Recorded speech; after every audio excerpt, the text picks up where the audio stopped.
Saluhut akapar 33 di Onan Horas Jayana adong di Pematang Siantar, Sumatera Utara. Pajongjo bandera na botar pabuan nang utalu jalamangai akan nasida, hinorho peraturan PPKM level 4 di Siatar. Kami tidak mendapat uang untuk biaya anak. Tolong saya pejabat.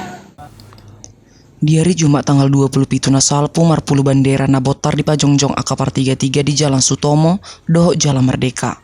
Huhut laos digorau nang utalu nasida maralon kopi sapulusia. Inoron peraturan PPKM level 4 di Siatar. Ada orang di padalam pamareta aturan PPKM level 4 siang tanggal 10 bulan malu nasalpu, olodo sadari mani pa adong manuhor 33 ni akan nasida. Hinorone dipangidona kapar 33 do asa anggia di ida jala ditangi hong pamareta, hasil nisi tahun ini akan nasida. Lumobi musidang heado penasida dapotan pangurupion siang pamareta.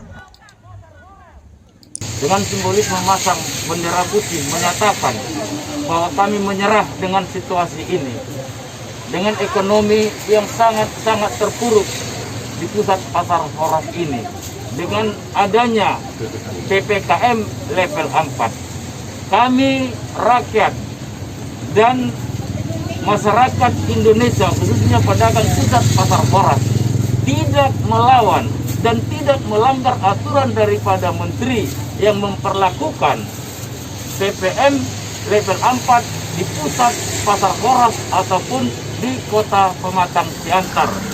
Tetapi secara khusus seluruhnya kami para pedagang sangat mengalami terpuruknya perekonomian. Apa ini wae los martabat tabado hasil ini si tahunan akapar 33 al di pegajang pamareta do partikian padaran aturan PPKM level 4 saat tu tanggal 6 bulan sia. Sia Siatar Toba TV mabaritahon.